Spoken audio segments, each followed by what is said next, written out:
Nós estamos caminhando nesse mês de outubro falando um pouco sobre os solas da reforma, ou seja, só a graça, só a fé, só Cristo.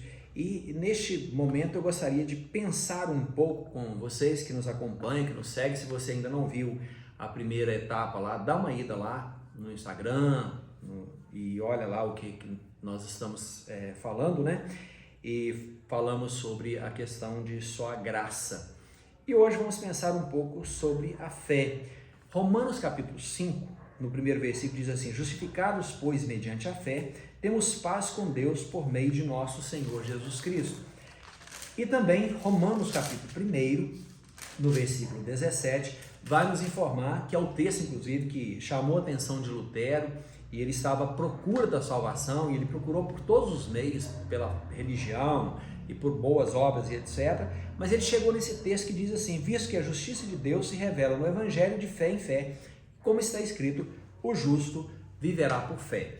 Então a fé é um desses temas dos solas, somente a fé.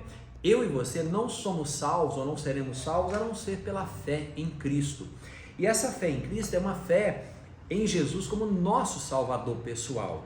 A ideia aqui é o seguinte: não é uma fé temporal, não é uma fé intelectual, embora ela tenha esse aspecto também intelectual, mas não é. É uma fé onde nós depositamos toda a nossa confiança na obra meritória de Cristo na cruz do Calvário para que a gente seja salvo.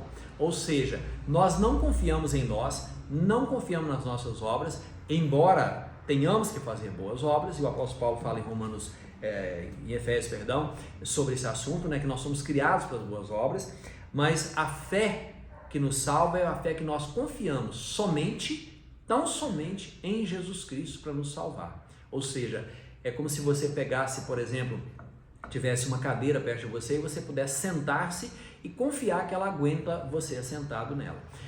A mesma coisa é a nossa fé em Cristo para a salvação. Nós depositamos sobre Cristo toda a nossa confiança para a vida eterna, para a nossa salvação. Por isso nós chamamos de sola fides, ou somente a fé. E que essa seja de fato uma verdade no meu e no seu coração.